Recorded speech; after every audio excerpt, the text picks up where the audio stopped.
Hello, and welcome back to Coin Lady channel. And today, we'll be discussing Ripple and XRP along with the rest of the cryptocurrency and financial markets. And I'd like to go into some detail on a couple of things. I'm going to be discussing some City Volante Fed presently stuff. In addition, I'd like to discuss a tweet I made earlier today.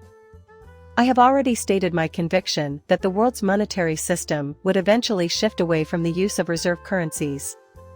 Together, central bank digital currencies, CBDCs, and retail adoption of government-issued stable coinage will decentralize the global economy.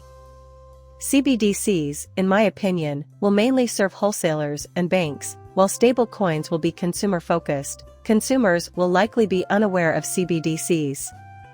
Since this new system will be powered by and dependent upon private and public ledger technologies, compatibility between the two is essential.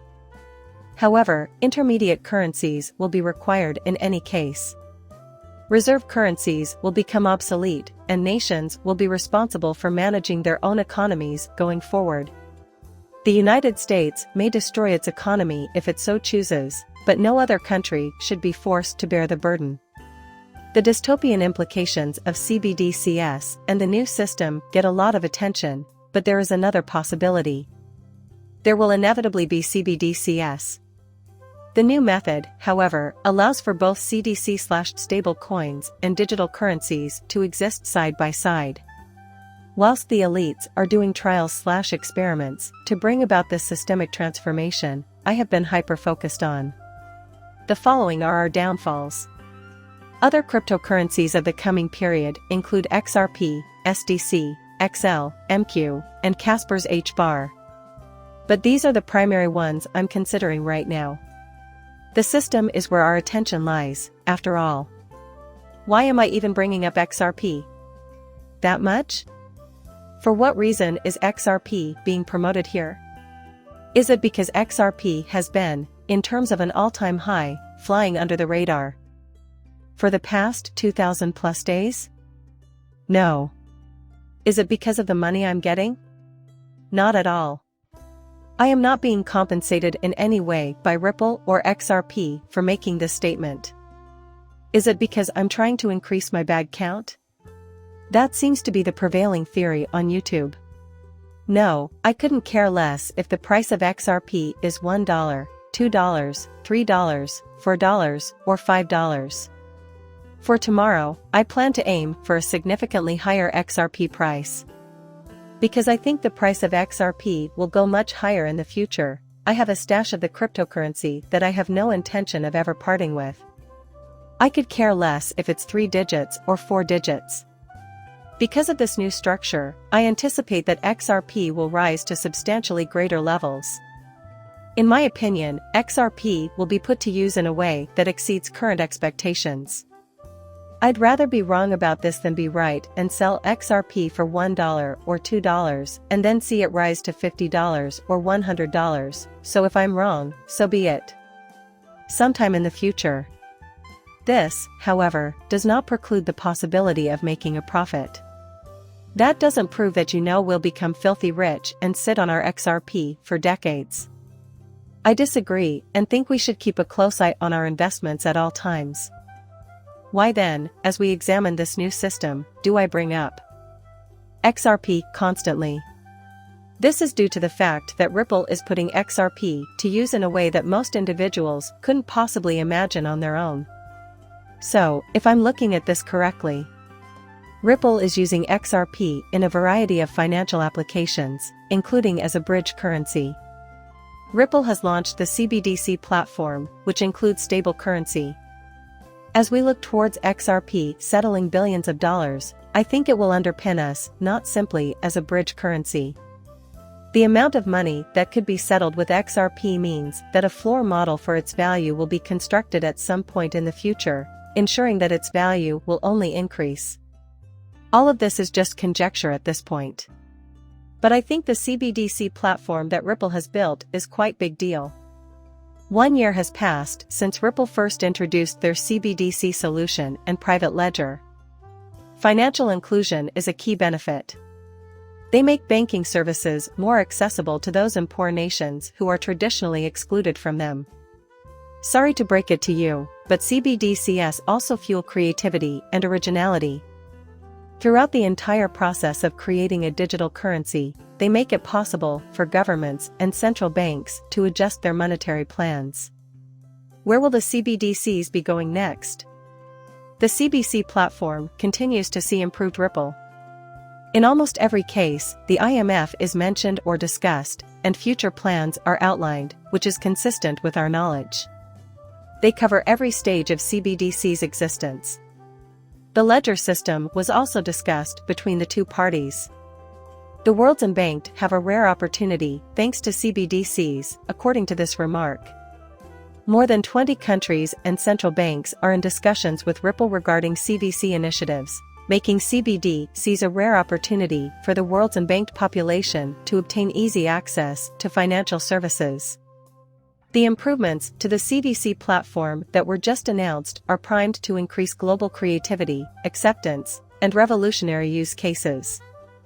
You may have missed the most important part of this paragraph, but bear with me.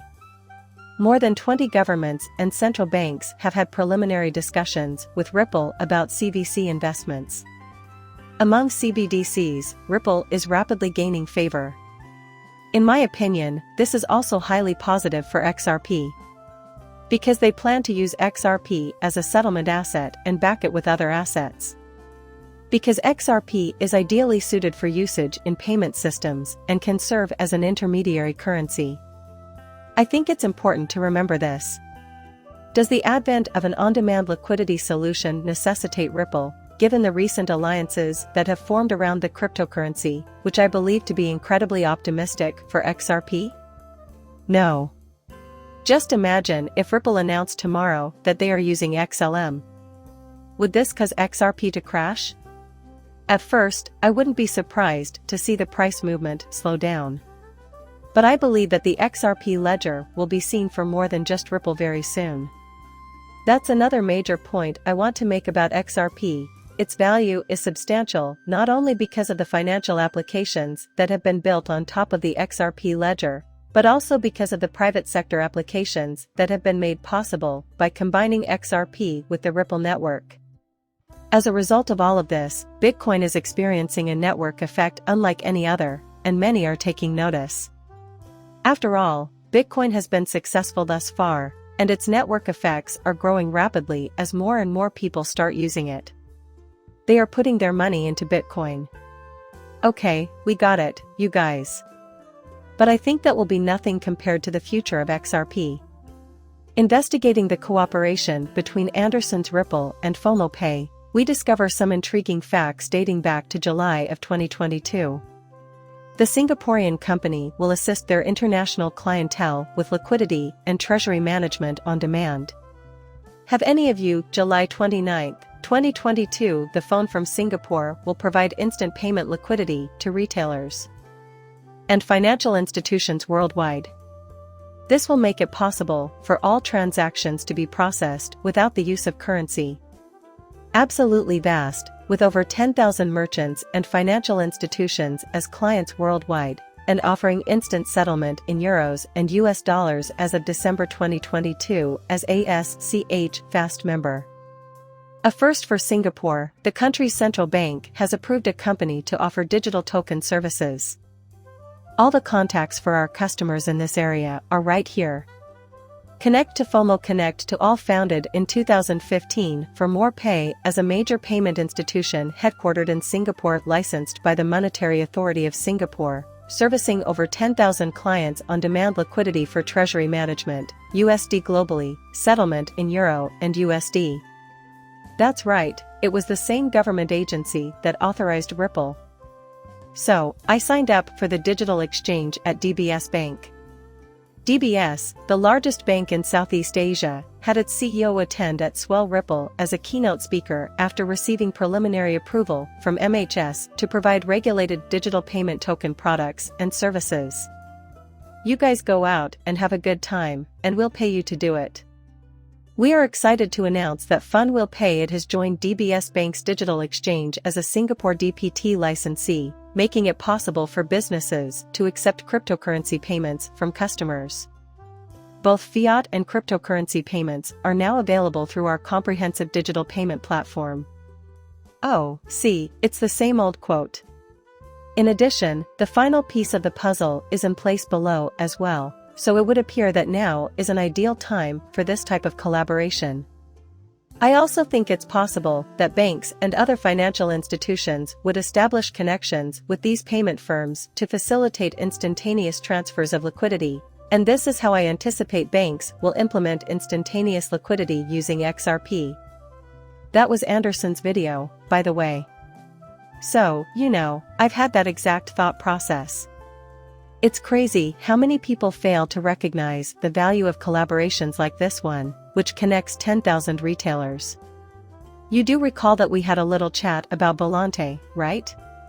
Volante's is a significant company because the VO fee for only one name is $1.4 trillion per day. Many people are connected to the game of Volante.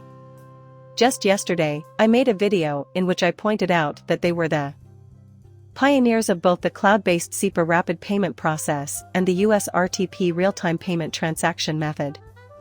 The problem about Volante, and the thing about a lot of these collaborations is that listen, does that mean that they're going to use Ripple and XRP via every single transaction that they facilitate?